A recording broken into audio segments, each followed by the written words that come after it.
What's up, everybody? Jimmy Faluca reporting with my good friend Frank, and I'll tell you something. Frank's got some hot ideas about how he would have done the invasion, and I'm looking forward to hearing it. Frank, you have the floor, my friend. Take it away. All right. Well, as I was saying, because of the timing of it all, the WCW folded and ECW folded, and WWE absorbed all these talents and wrestlers. Mm-hmm. Maybe what they should have done was separate the brands and keep these guys strictly on different shows. Have like the top guys on Raw, be mostly WWE guys, and maybe keep one or two top guys from WCW or ECW, and then maybe have the SmackDown show with all the WCW guys and ECW guys and the B talent of WWE, and you could use SmackDown as an experiment, And, Okay, so in your universe of the invasion, what top names are we seeing on Raw? We'll start there. I think Raw would have been exactly how everybody who was on Raw would have stayed the top guys, and maybe you take one or two non WWE guy and put them on. Well, and out of the bunch that was selected, and now in your universe, do you sign any of the big name talent at all, or do you keep? Yeah, of course I would sign them, but I'm talking about. If you had the pencil in your hand, who would you sign? I would sign them all, but I'm saying, reality-wise, business-wise, like Vince was. In Vince's point of view, they couldn't sign these guys because it cost too much money. And he probably felt these guys wouldn't pay off because look, they the last years in WCW, these guys weren't doing anything that great, So, Well, I personally think that had a lot to do with the creative direction and the and Turner Broadcasting really didn't help because let's be honest, it was a little bit of everything. But anyway, I think they should have just kept Raw. They should have separated brands immediately and kept Raw primarily WWE. With all the familiar faces of WWE, and on SmackDown, you could have slowly built up the angle, and each week you could have had more new guys show up that were WCW guys and ECW guys, and see what would have happened, and then eventually maybe infuse your ideas at WrestleMania, worlds collide, then they could have done it that way, but. So you would have had the invasion begin to filter on SmackDown and Raw. Yeah, so that way, SmackDown is it was always the big show, even though it was entertaining at times. But you could have SmackDown. You could do things on SmackDown that maybe you wouldn't risk on Raw. Keep Raw pure. With the WWE guys, the established WWE guys. Maybe take one or two of the top non-WWE guys. Now, how would you have introduced the invasion concept in your universe? How would you have started it? I think you could have had it where Shane McMahon takes over SmackDown and they become separate entities. You understand? So you have the invasion on SmackDown and you have separate entities. So Shane still purchases WCW, even though he has full control of SmackDown. Yeah, you could have done it that way. And as a result, he purchases WCW, ECW, and WCW merge, and then they go on, and then they have their own show on SmackDown. That's their show, and you keep it separate. And then you could have kept storylines where like guys jump ship to SmackDown, where Shane signed somebody from Raw, from the WWE Raw, and so on. And now would the two brands integrate on pay-per-views, or would that be held off to build up the angle? You could have done that, or you could have done that on the big pay-per-views. You could have done that where you could have had the major stars, the hottest guys on each brand. Maybe show up on each other's shows, to pop the ratings. And promote like a big pay-per-view. I mean, now like if you have on SmackDown, you have let's say Goldberg is a SmackDown is a champion on SmackDown. Now you could promote it. You could strike it at any time where you could have a champion versus champion match at WrestleMania, something like that. I'm just saying.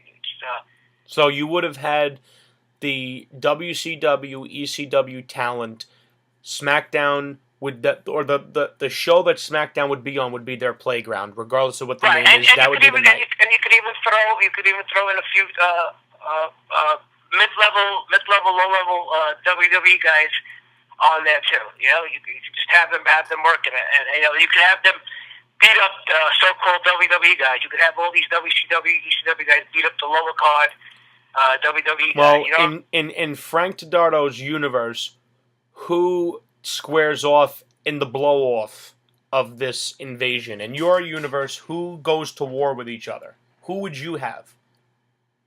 Remember, you're the one with the pencil. You decide what happens. Who goes to war in your universe, Frank?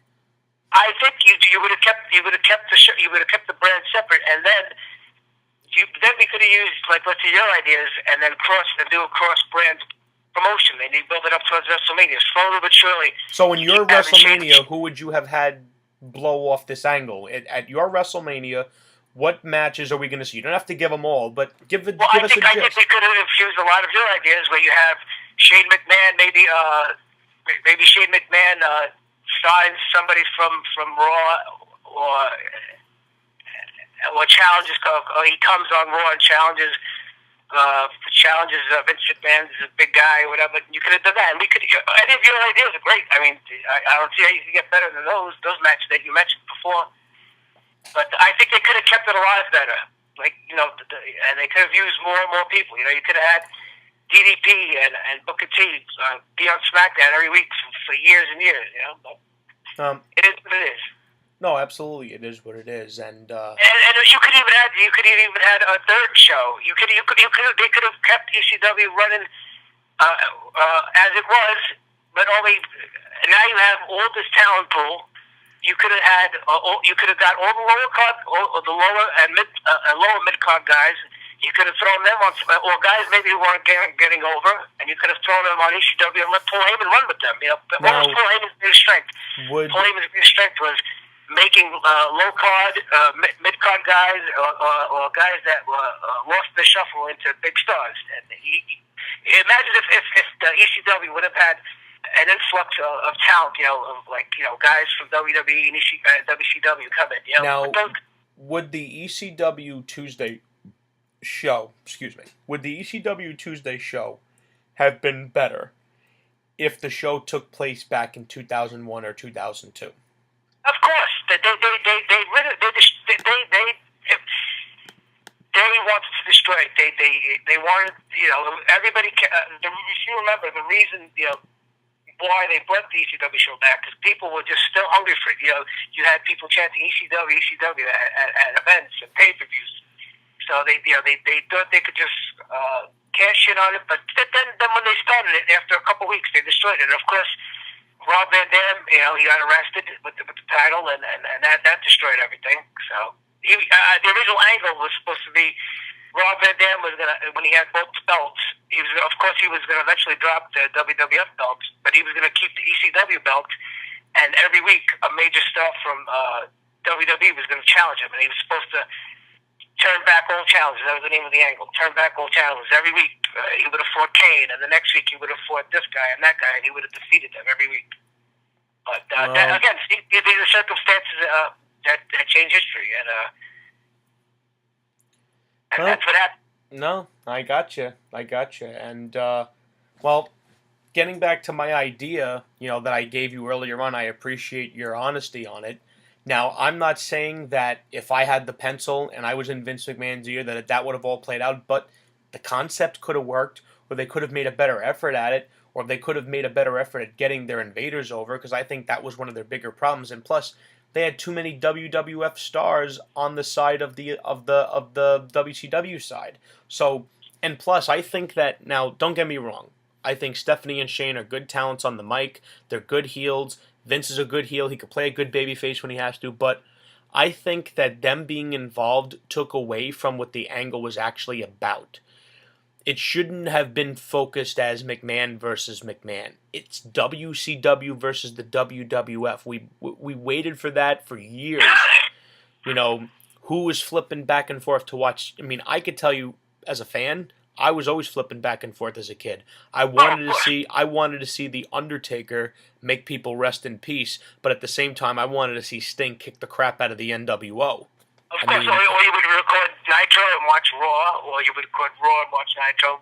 But also, another thing we should touch on is what really was the beginning and the end of the invasion angle was The beginning, honestly, was the invasion angle was, and to me, the beginning of it was. Now, the angle that was in 2001, I think the beginning of it was Shane's simulcast with Vince, and I think the end was what it was. It was Survivor Series. So I'm saying that maybe what the single event that derailed the potential of WCW invasion was when they had Booker T versus Buff Bagwell in the main event on Raw.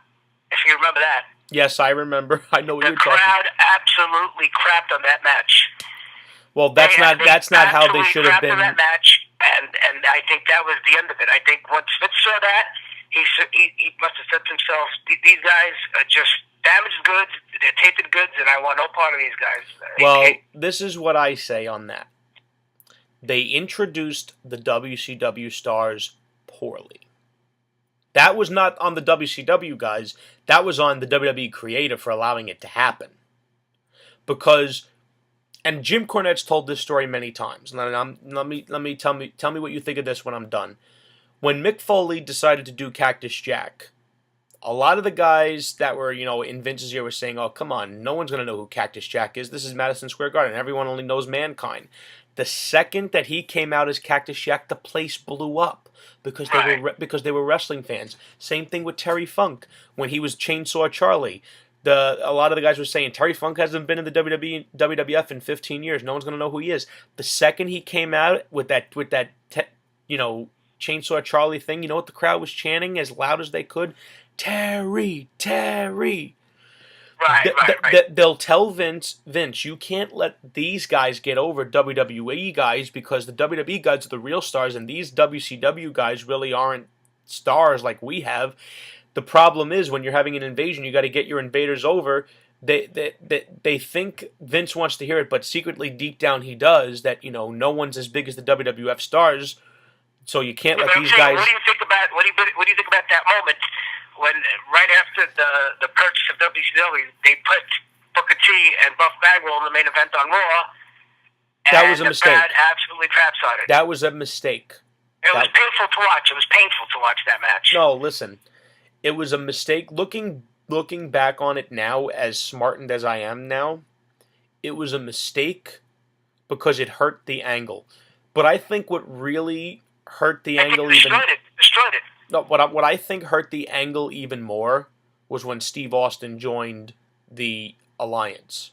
And the reason I say that is because Steve Austin as a heel was not working. That heel turn flatlined. And the reason that heel turn flatlined was because nobody really wanted to hate Steve Austin. Right, yeah. And nobody really wanted to. You have to realize the reason why they did. You have to realize what they did. They put their biggest star ever, and they threw him in on the W. They put a WCW shirt on him just to keep the WCW brand and angle alive. But that was the wrong thing to do. They should have elevated guys like Booker T. They should have elevated. Now, let's say they don't sign the big name talent, which to me is preposterous because, to me, if you're not going to sign Hogan, Hall, and Nash, at the very least, if you don't get those three and Flair, don't even do the angle. Slowly but surely debut the WCW name talent. Let them come in little by little. If you're not going to get at least half of those big names, don't even bother doing the angle. That's how serious I am on it. I agree, but you have to remember, all these they absorbed so much talent, and it wasn't only WCW; it was also ECW. Okay, well, let's say they don't sign any of the big name talent. This is just brainstorming here, and I'm doing this on spur of the moment deal. Booker T, Diamond Dallas Page, Raven, and the Dudley Boys. Those five could have been elevated to a massive level because Raven was an ECW champion many times over, and he was the best bad guy they ever had. And he did well in the WCW with the Flock. Yes, he did. He was very entertaining. Yes, he was. I enjoyed Raven's work. The Dudley Boys. People paid money on a daily basis in ECW to see the Dudleys get beat. They were perfect heels. Perfect heels. Right. But again, could they have worked with remember what they were doing in ECW with their language and yeah. They were very No, but I think that the Dudleys were good enough to incite a crowd without using perverse language. They could have. Bubba Ray alone is a master at controlling a crowd. Yeah, definitely. So that's three guys. Booker T, amazing talent in the ring. I mean, all around great performer.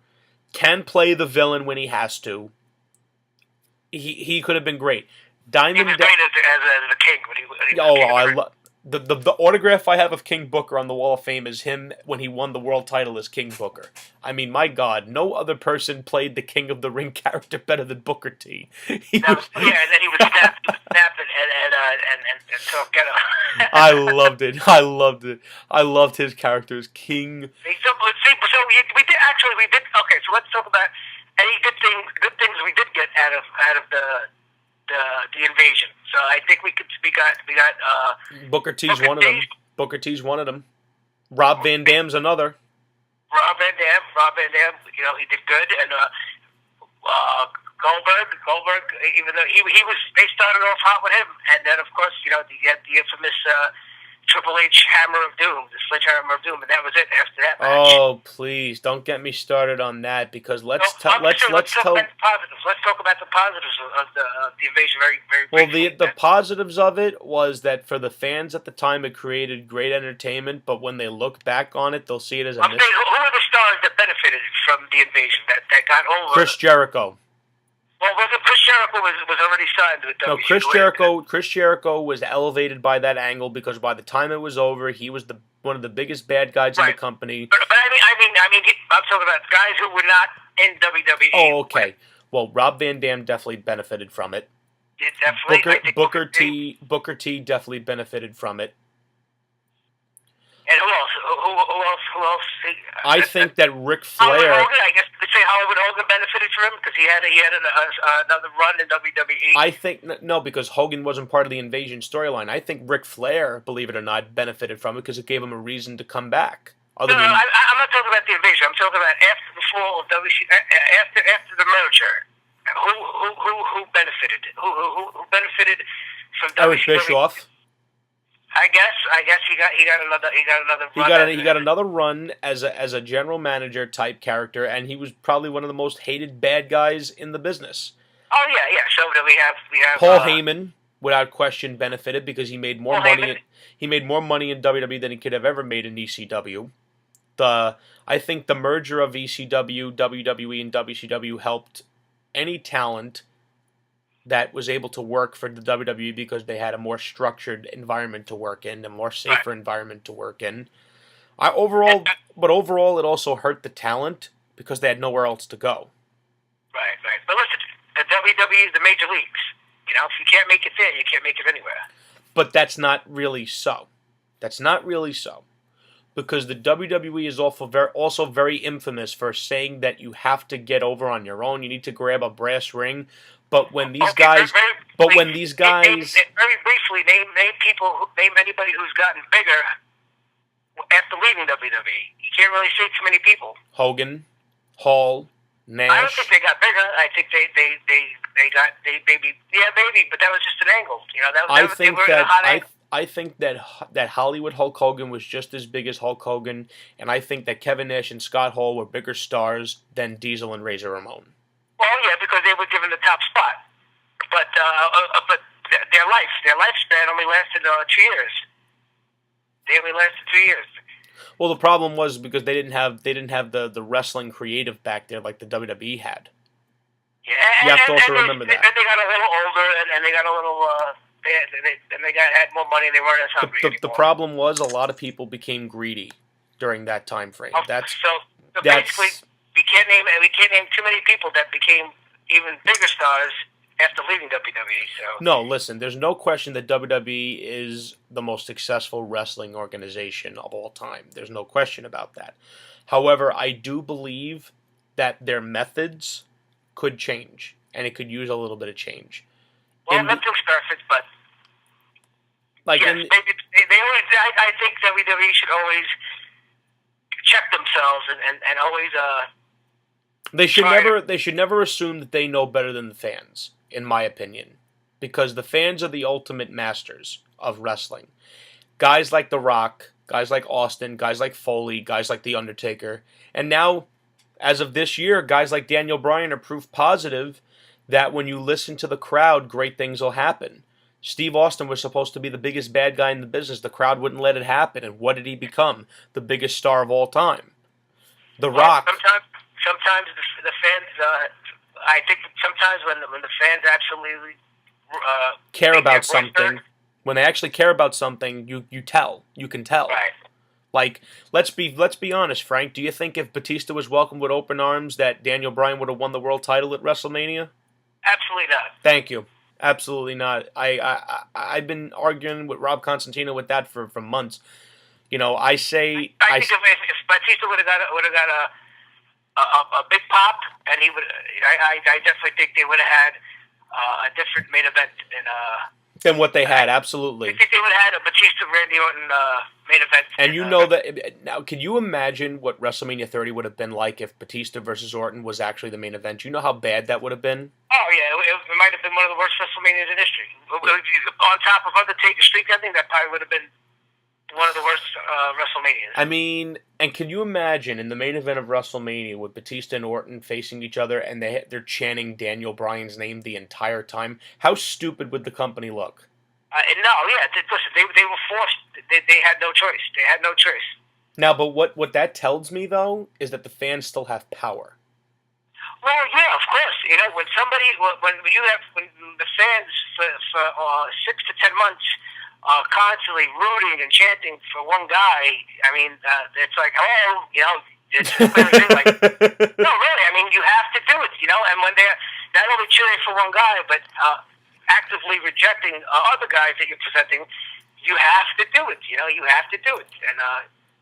And what I find funny, what I find very funny, is that it was clear from the summer of 2013, and at the Royal Rumble, they had a chance to really swerve the crowd and give them what they wanted. Imagine how big it would have been if Daniel Bryan won that Royal Rumble. I think that would have saved the Royal Rumble from the terrible title match and the Brock Lesnar Big Show, you know, train wreck that it actually was. I mean, Bray Wyatt and Daniel Bryan was by far the best match on the card. The match was amazing. Even in defeat, Daniel Bryan looked like a tough son of a bitch. And Bray Wyatt beating the most over guy in the company, to me, should have pole vaulted him to beating John Cena, but it didn't, unfortunately. I think that, but then again, things kind of worked out because the fans wouldn't let it die. The fans would not let it die, and when people turn around and say, you know, the fans are being loud and boisterous, they're marks, they're smarks. I don't think that the Daniel Bryan popularity thing was a smark thing. I think it was a wrestling fan thing. And at the end of the day, Frank, the WWE universe are wrestling fans.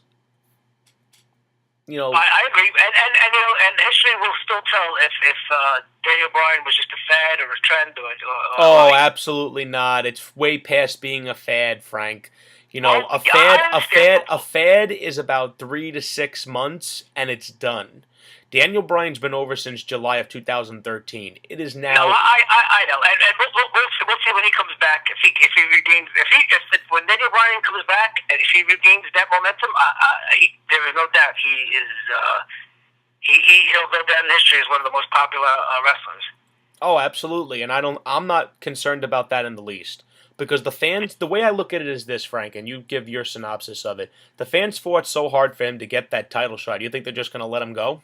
Right, but I'm just saying, when he comes back from the injury, if he's never the same and he never has the same momentum, that's going to be the footnote. That he was one of the most popular guys, and who knows? It's always going to be the who knows. Who knows what's going to happen? Well, I don't know. You never know what's going to happen, and I think the guy. I'm saying, who knows how bigger he would have got if he wouldn't have got hurt, but. Well, you want to know something? I think the guy still has a bright future. I don't see the guy not ever getting the title again. I think that, I think the guy will eventually turn heel. He's not like John Cena. He's not a one-trick pony that can only do one act. I think the guy's got a lot in him. I think he loves I think that he's probably the best worker that they have. Him, Seth Rollins, and Dolph Ziggler, to me, are the best workers in the WWE right now as far as in-ring work. Bray Wyatt is great. I think Bray Wyatt's the best big man they have right now in the WWE because he's light on his feet and he's not, a Shawn Michaels or a Bret Hart or a Rey Mysterio where he's light but does flying stuff. He is a guy that I love to watch wrestle. I love watching Bray Wyatt wrestle. And if the future is in the hands of Bray Wyatt, Daniel Bryan, Seth Rollins, Dean Ambrose, Roman Reigns, the future's bright. If you're a wrestling fan, you should be excited because the future is bright.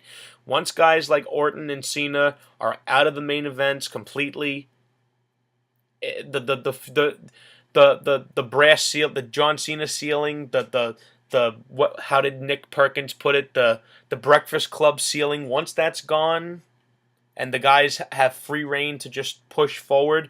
Once they don't have anything holding them back, I think you'll see something special.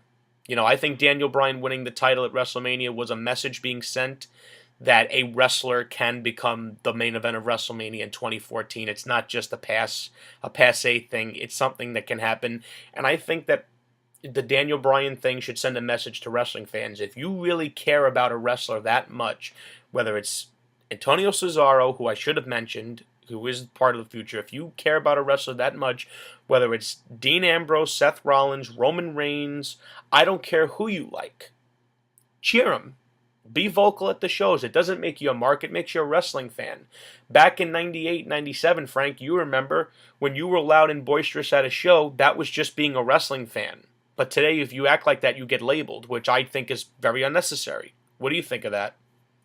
Yeah, I agree. Well, you have to realize back then, the internet wasn't so prevalent, and now it is. And now, but everybody had their favorites back then. Were people smarks because they were doing the rock chants and the rock lines? Of course not.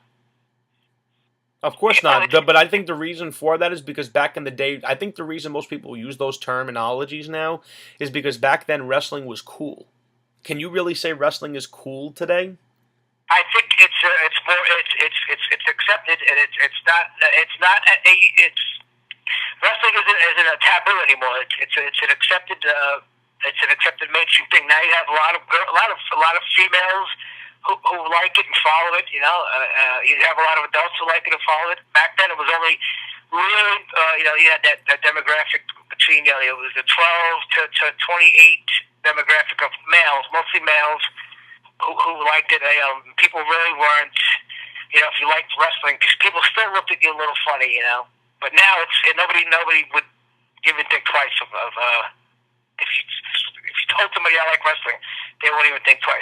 Now they'll probably join in on the conversation and say, hey, I like this guy, I like that guy. Well, you make very good statements as usual, as you always do, Frank. You always have good points to make, and not gonna lie, I'm looking forward to seeing you this Sunday. Me and you will be cooking up a storm this weekend, and we'll be having a good time. What are you cooking again? Excuse me? What are you gonna be making? I'll be making garlic knots and pepperoni rolls. Okay, all right. And I'll bring over a couple of pizza pies. That sounds good to me, Frank. I'm looking forward to it. We're gonna have a good time. I'm looking forward to seeing everybody here at the house, and I will see you guys at Money in the Bank. I'm looking forward to seeing you, Frank. All right. I'll see everybody Sunday. All right. Bye-bye.